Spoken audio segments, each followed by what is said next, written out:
height to just run on down.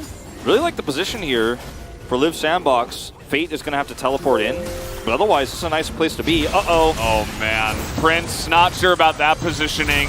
He takes way too much damage before the fight even begins.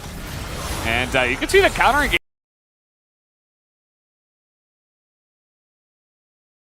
here. Lava will take a bunch of damage. Delight is getting zoned out on the flank. Good Cask is going to knock Hoya in. And now Summit is just a menace. Do they have the damage to burn through him? Is really the question. Lava's not landing the stuff that he needs to land in these team fights. That's actually going to be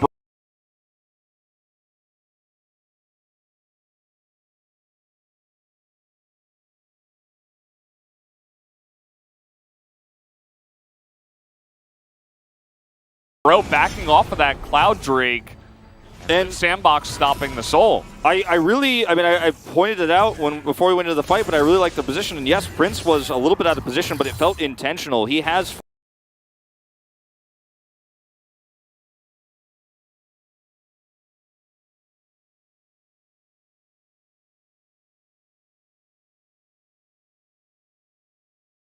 flash, he has his arcane shift. And always Kroko was ready to ult in. He had Ghost, he had his ult available. It felt like they were ready to trap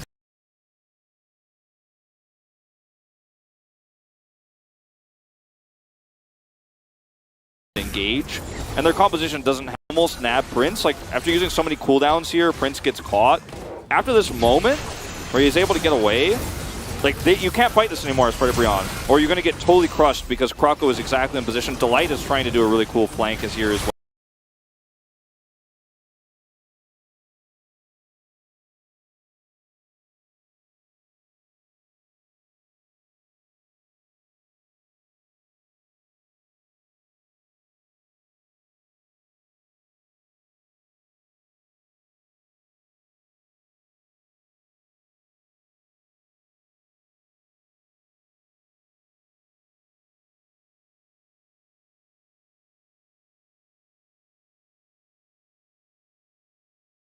It's pretty unfortunate. Yeah, I mean, that's the difference in terms of vision control between these two teams. You got a Gragas and a Hecarim who could try to clear that away versus the Umpty, who's just going to not care about anything. Slaps them both, runs away. Just Udyr things. They didn't get the Cloud Soul, but they're still going to make that Baron play I was talking about here. Yeah, you can easily do this, especially with Cho'Gath. You can also just turn off. They have the burst damage coming on in. That's going to be Lava picking up the kill. As Kroko, he's pretty fast himself, but the flash will come in from Umpty, who maybe went a little bit too far. The rest of his team not really backing him up on that one. Lava had to run all the way around from the blue pit. And now Live Sandbox are actually just going to casually take a turret. This is the power of Hecarim in team fights. You know, he's just able to do so much. He's able to not only peel, but also threaten kills. You know, in some of these exchanges, you really do have to respect it. Because, yeah, the choke point is good there for a lot of the control that Cho'Gath is going to put off, but you have to make sure you know where Kroko is and what his potential is. I think this is the effort pick where he was like body slamming in, I believe we just saw there. Tries to cask out. That's really unfortunate. If he's here, this fight could have even been better for Live Sandbox. He's not, unfortunately. As watched, Kroko is actually able to get through this choke unscathed, so he can actually just go into the back of the fight and ult, and then gets his second charge through. And he does so much damage that his Brion here, who can't touch Prince yet again, this is the problem. The consistent damage the Ezreal is going to put off. You can't fight that anymore. So Kroko, if he doesn't get through there, totally different fight. Yeah. We don't really see Ezreal too often nowadays, right? I think his win rate is 80% because he's 4-1 or something. Yeah, something like that. But in comps like this, where it's kind of all over the place, and you're up against a comp that has a couple of melee guys that have CC, and you want to be dashing and dodging around the Rel and the Zoe and CC like that, it feels pretty good when you have this pretty thick front line as well that is taking a lot of the pressure and focus away from you. And Prince, he did have that little oopsie where he, you know, flew a little bit too close to the sun. You mentioned, thankfully, he had the cleanse, but other than that, he's been pretty clean. And, you know, he did win the early game alongside of effort in that lane down the bottom side, so.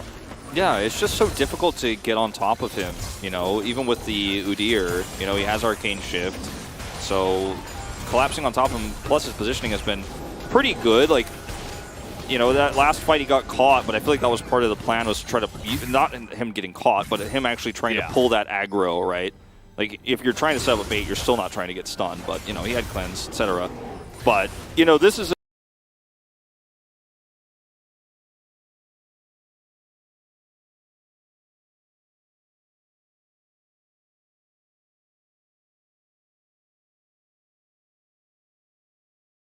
in these team fights, Liv Sandbox will collapse in. All right, here we go. They get a really nice flank onto that backline, and Delight just gets blown up. Huge damage, though, from the Zoe, but it's not quite enough. They have to kite this one back, as that's a big rupture. Lava will be looking for the kill. Nice block there from Summit.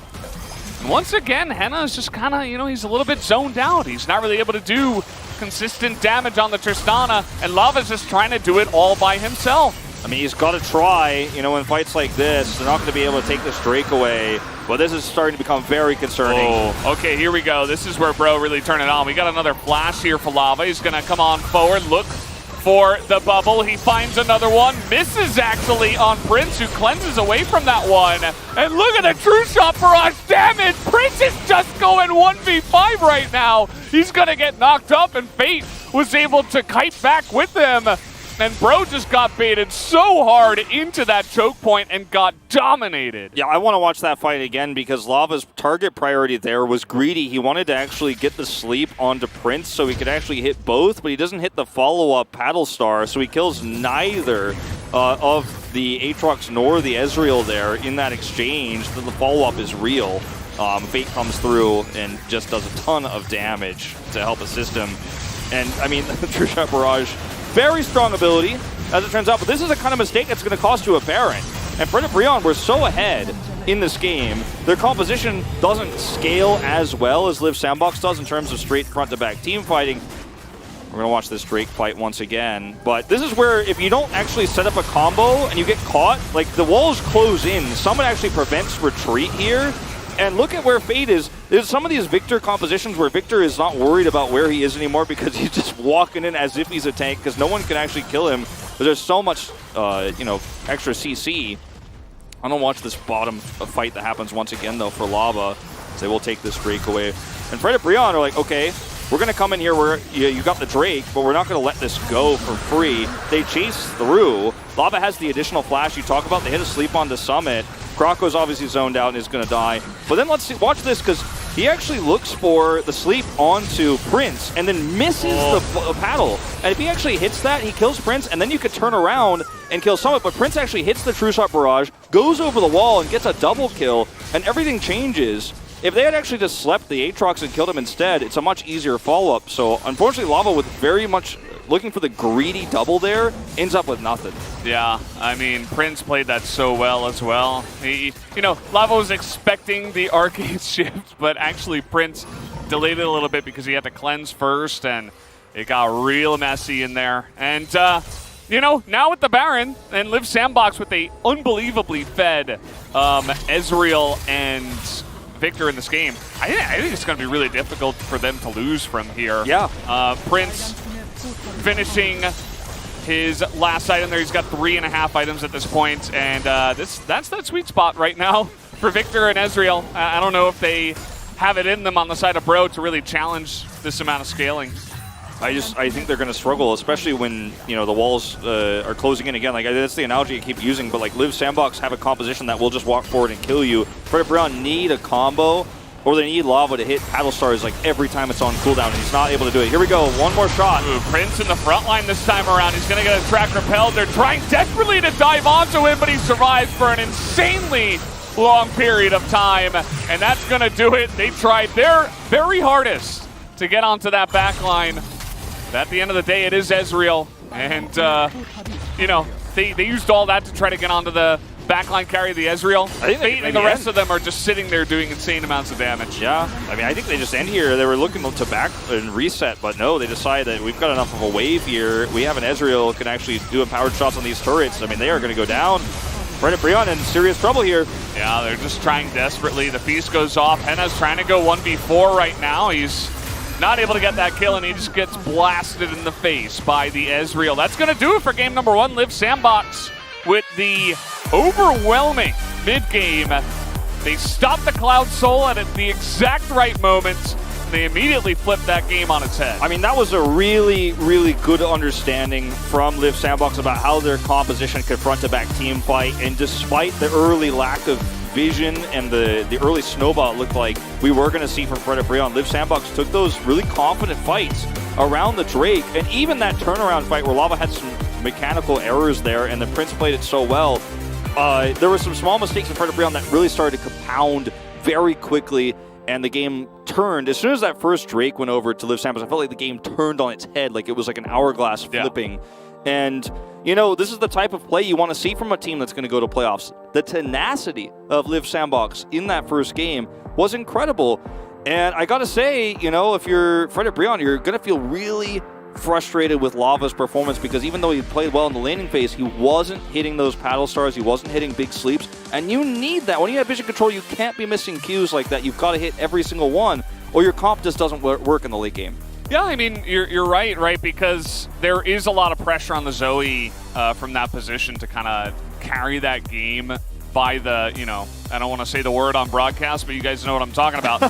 Until the Tristana gets to a point. You're the guy kind of that holds the game in your hands through the mid game and uses all that vision and just kind of carries, right? And we saw Faker do it yesterday. Lava attempted to do it here. I thought he was okay, but it wasn't good enough, and Liv Sandbox were playing just so well. I think Prince had a pop-off performance, and he wasn't able to hold on to that one, and Tenna really wasn't able to scale up to a point where it mattered at the end of the day. And yeah, I mean, Liv Sandbox with great tenacity, they're sticking in that game, and they look like the favorites after that win. Yeah, I mean, I think it's, again, going to depend on the compositions in games 2 and 3, because I really liked the draft of Fred Brion. I liked how they executed it.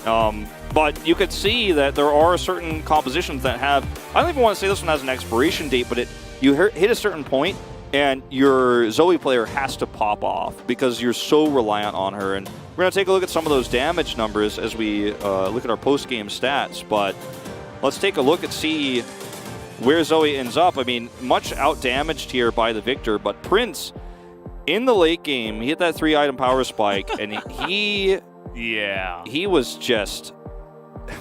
he played godlike, you know? And yeah, he spent some of his gold, too, to buy a QSS, and he also had Cleanse. Yep. So there was nobody in the late game that could get onto him. Not a single person. It didn't matter if Delight got the perfect engage, which he kind of did, around that turret when they were pushing with the Baron. It didn't matter. He was just going to get away, and that's just kind of the Ezreal number thing, right? He does almost 1,000 damage per minute, and I think I know who's getting the Pog in this game. I think we all know. Yeah. Not a mistake, or not a secret. No one's getting robbed, I don't think. Of course Krako will... No, I'm just kidding. Guys, that will do it for game number 1. We're going to take a quick break, and we will be back for game number 2.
쳐볼만해. 얘네 좋아서 온다 왔다 왔다.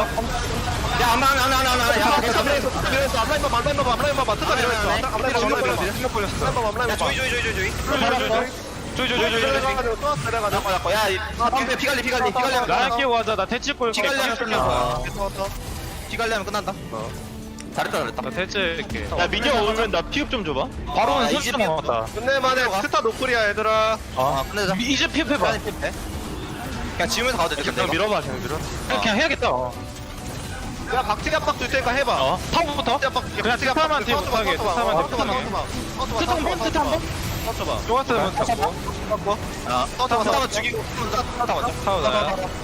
하고 얘 나온다. 내가 막게 잘했다 못했는데.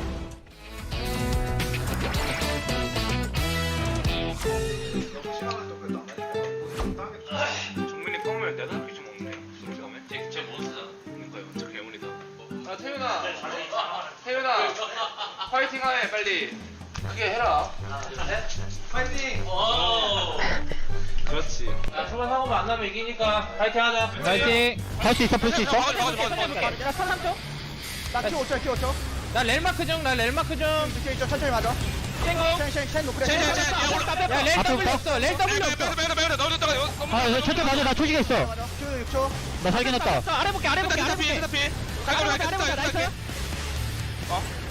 나이스! 바로. 얘들아, 바로. 나 사이드 밀게, 나 사이드 밀게. 아니야, 와야 돼, 이거. 아, 탑 먹잖아. 아 천천히 말해 나 탑 밀게. 그래, 왜 그래. 아우 시끄러 이번에 바로 갈 수 있다? 나온다. 내 보인다. 봐줄게. 쌈 봐야 돼. 살 찍어놨다, 그냥. 나 고민자 경미야 오케이. 나 괜찮아 앞라인 트리케이 못해? 야, 광희야, 뜻하고. 나왔고 야 펜타하겠네 펜타 가던지, 펜타. 펜타 아니야 아이씨, 망했네. 뭐야? 아이씨, 망했네. 망했네 아, 다행이네. 나이스.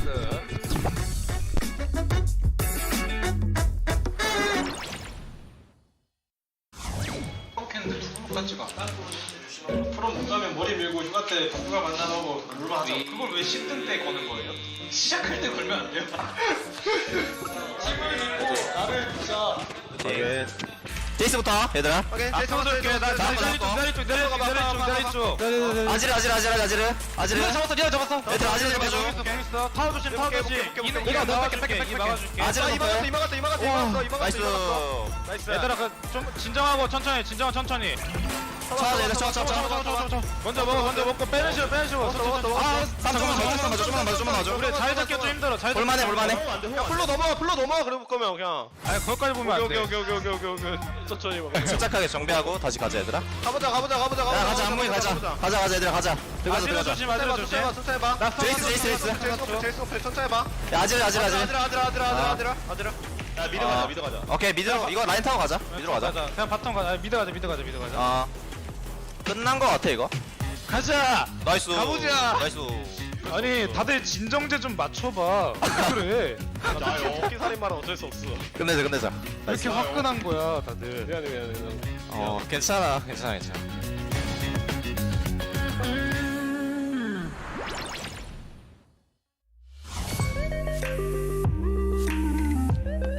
잘 봅시다. 첫 판보다는 좀 난이도 있어 보이네. 기계바 나왔어? 나 괜찮아 아지르. 봐봐 이거 잡아 나의 개. 갈려.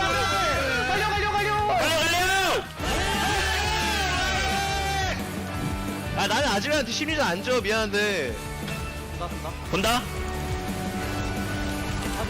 아지르 높을. 아직 잡았어 카드 살리고. 앞에. 떨리네. 좋아.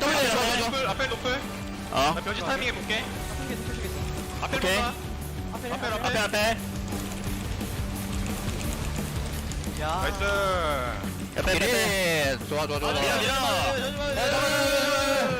오케이 Let's go.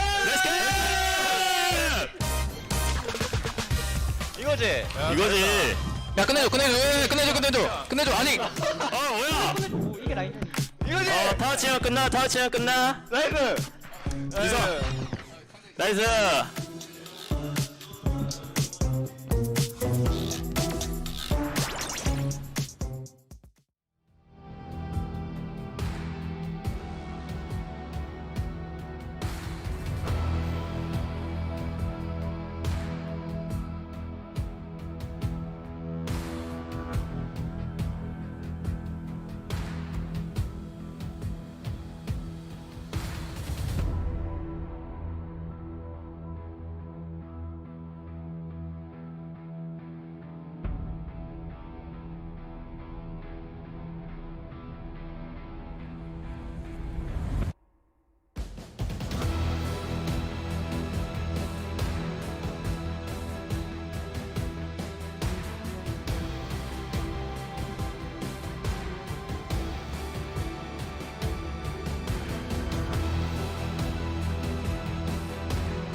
Welcome back everybody to the analyst desk of the LCK here in this Saturday night, and today we'll be joined by 정현이, Victory and Gorilla.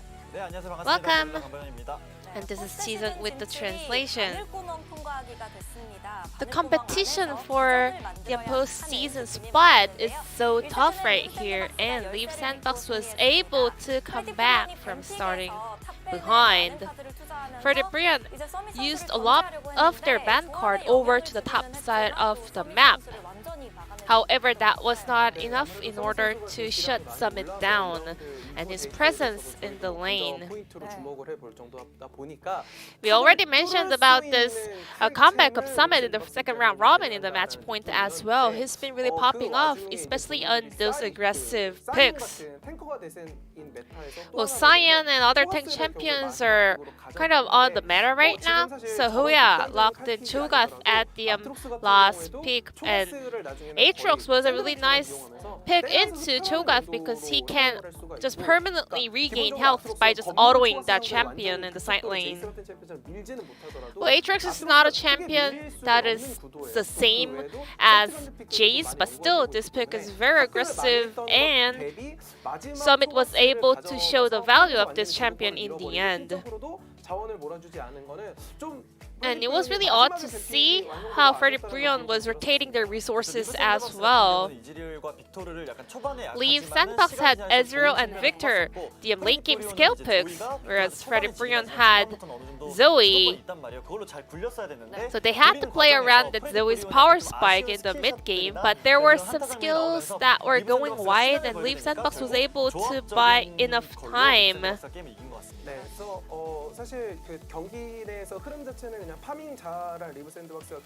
looking at the storyline of the game, we can just say that Leaf Sandbox had the late game comp, and then they were able to buy enough time to scale till the end of the game.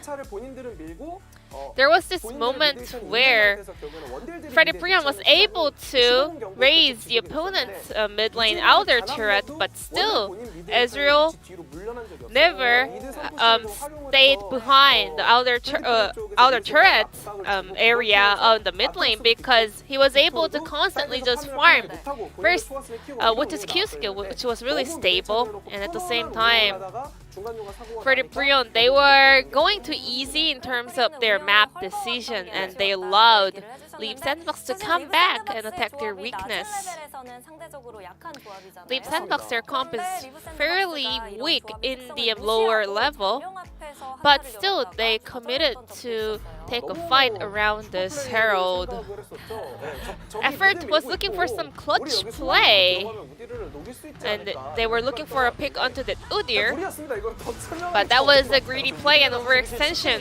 Udyr is not a champion that gets popped instantly, and at the same time, Leap Sandbox, they have to buy enough time for Victor and Ezreal to hit their power spike, but somehow Effort was looking for some miracle play around that Herald, and that was pretty much just running it down on the river, but still, Leap Sandbox had some power potential to come back in the later phase of the game.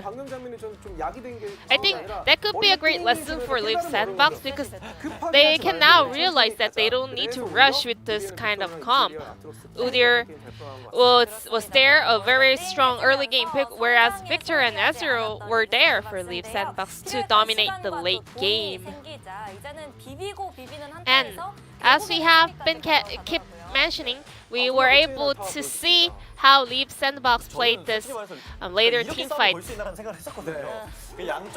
I was really amazed by these engages coming up from both teams, and Aatrox was able to find that flank angle over the Dragon's Pit. And then we have a very extended fight. And Lava was able to keep poking down the opponents, but headed for one more poke damage onto the opponents could change this whole situation a lot better for Freddy Brion. And then Aatrox was able to pick up that Drake, and let's see how this fight unfolds. Ezreal was just going in and out permanently during this fight, and Tristana actually dashed forward in order to lock down the kill onto Aatrox, but he got that health back with the Triumph, and that also boosted more power for Prince and Fate in that team fight. The gold difference was not that huge at that point in the game. They were on a pretty much an even state. And what really mattered was that team fight. It all came down to the execution of the players, and Zoe Poke could be a menace for the Leap Sandbox players, but there are some RNG factors for Zoe's Poke, and also Leap Sandbox was able to defend their position really well in this game. And let's check out the player of the game for Leap Sandbox. Prince with the matching hair color. Prince picks up the POG on Ezreal, his first POG of the split. It's been a while since we saw an Ezreal landing all the Q skills in the spring split, because we didn't have a lot of Ezreal games so far, but I think this champion is slowly climbing up the tier list. And Tristana permanently has the push priority in this kind of matchup, but Ezreal was able to actually find a very nice reset timing in the early game, and that's because Prince, he has a lot of experience on this champion. He knows when he has to take the tempo to reset. And then Freddy Brion had to go for this Hail Mary engage in order to pick up a kill onto that Ezreal, but he was able to survive forever. And it was time for Leap Sandbox to turn the fight around. 6 for 9 votes picked up by Prince, and Summit was also able to pick up 3 votes with that Aatrox performance. Now we're heading into game number 2 between Leap Sandbox and Freddy Brion. Only one spot is left for the postseason. Let's find out whether Leap Sandbox can make that 4.58% of the possibility happen.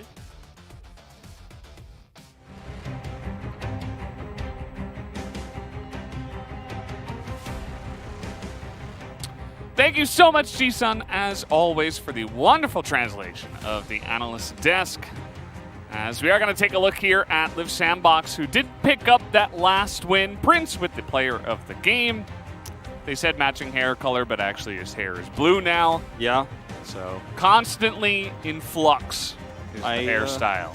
You know, people who followed me since StarCraft 2 know I love it when people change their hair colors up. Yeah. Change it up throughout the season. But Actually, oftentimes, you know, going into playoffs or something like that, a player changing their hairstyle is a sign of confidence. I'm not kidding. Actually, a lot of Korean pros have said in interviews that going into playoffs or going to big stage matches, they wanted to appear like different. They wanted to show people like, this is us. This is the team that made playoffs. This is the team that made finals. Or in StarCraft, you know, like I made the GSL finals, for example. I changed my hair color for that. You know, we've seen a lot of hair color changes for players around the league this year. Yaharong going pretty on the extreme end of changing up his hairstyle. But as we head into game number 2 here, Valdez, I think a lot of that draft for Fred Brion the last game was very solid, but the execution was just better for Liv Sandbox towards the later parts of the game. I still think this is anyone's series to take, though. I feel like we may very well even get the 3-game series tonight, as we'll once again see the top side of the map targeted here for Fred Brion. And Hoya has played so much Gnar that, you know, it's sad that he has to ban it here against Summit. It's also his most played champion, but, you know, they just want to limit the effectiveness of Summit.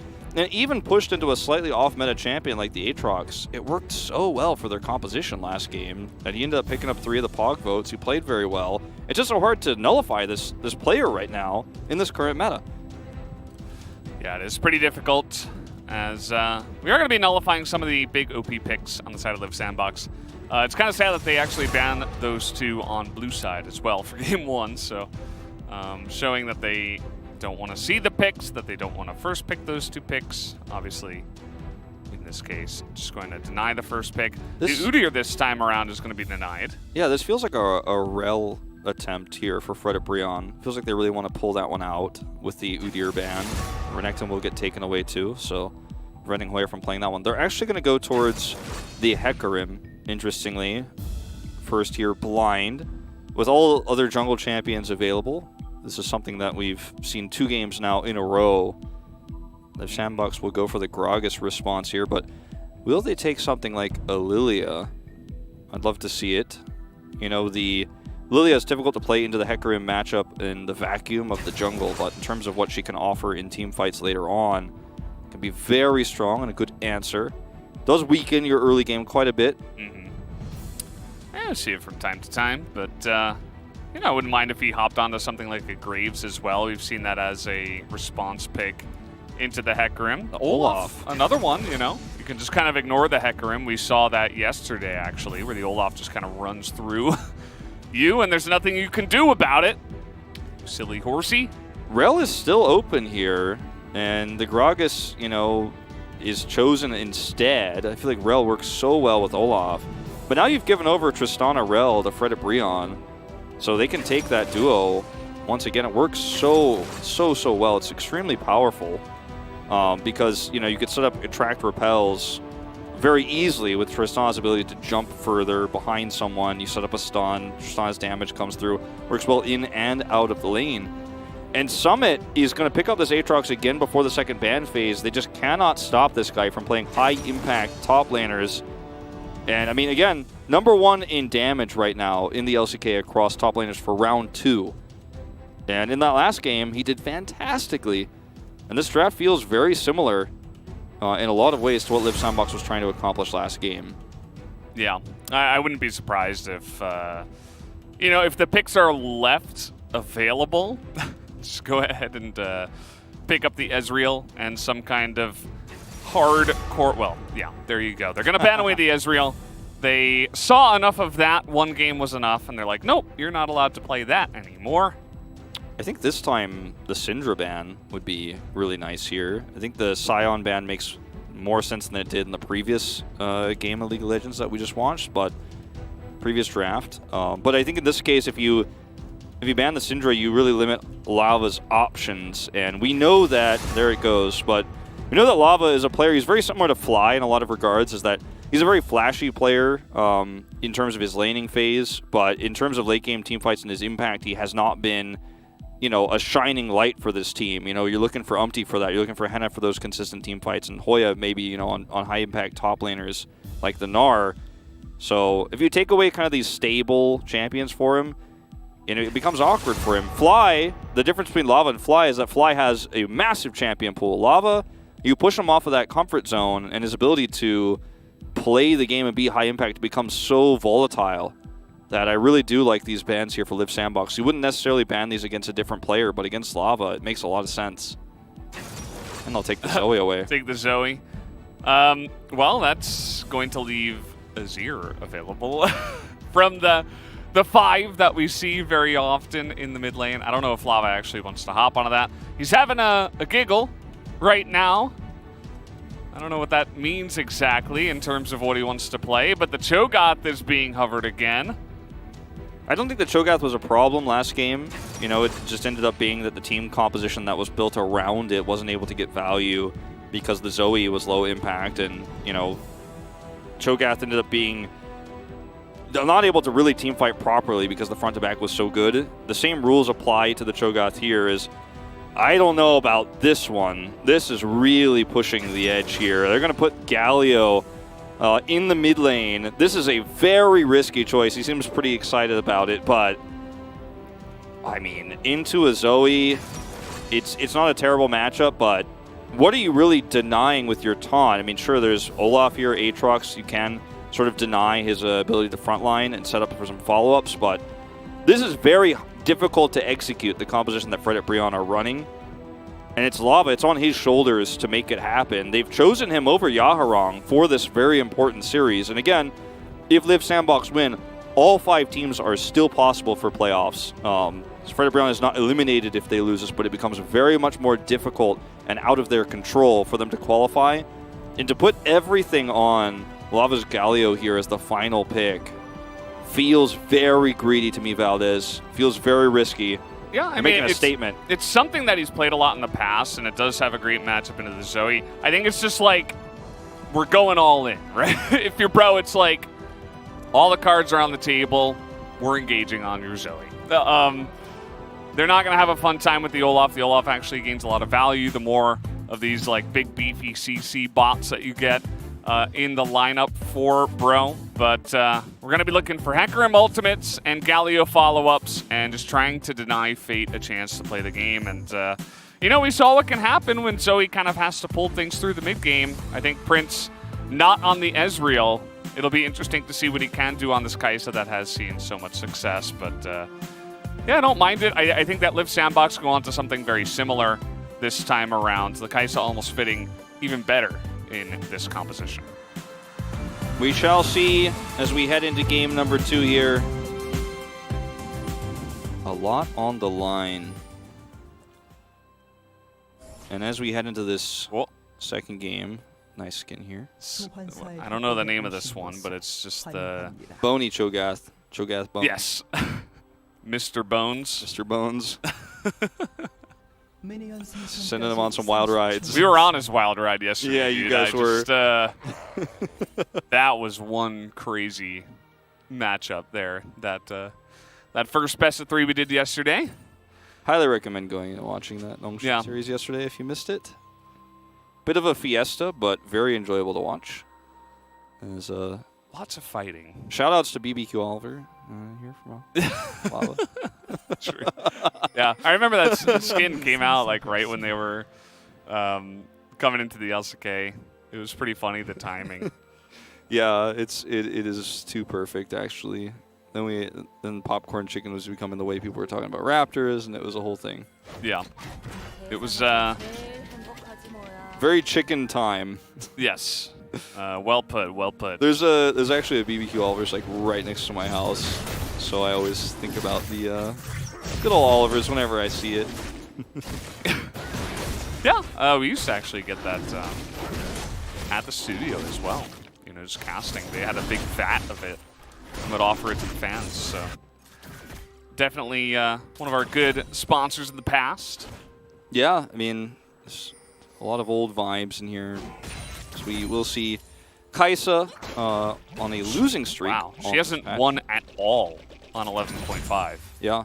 And you can see how many times she's played. That's 8 times, I can count. I mean, that's also, like, you're looking at this list, too, and you're like, Ghost, 0-2, Ruler, 0-1 as well. You know, this is not just a list of mediocre players. Even Bao, you know, has been a player we've been a little bit hyped about this season, so. Ooh, Henna. That's not the CS you were going for. Not the CS you were looking for there.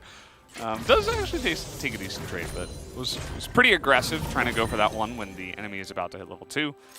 Got to be careful.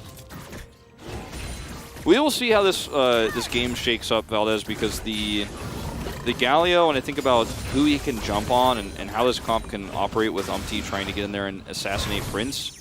I've already seen Prince's positioning is, you know, pretty good overall, and he's willing to spend resources to buy like a QSS. In this game, he didn't take the cleanse, went for the heal instead. But, you know, it's difficult to catch him, and then you have good peel as, okay. That was scary. You have good peel if you're Live Sandbox against that type of hard engage because you have the cask. Summit and Croc are both a really strong front line. Yeah. This draft for Frederick Brion just feels really like it's reaching to me for success. And you could see the reasons kind of in an isolated vacuum, as Alice and Ellis like to call it. You know, it's like you're looking for good matchup in mid. It's not terrible for the rest of your composition, but your synergy in those late game team fights, it feels like it falls off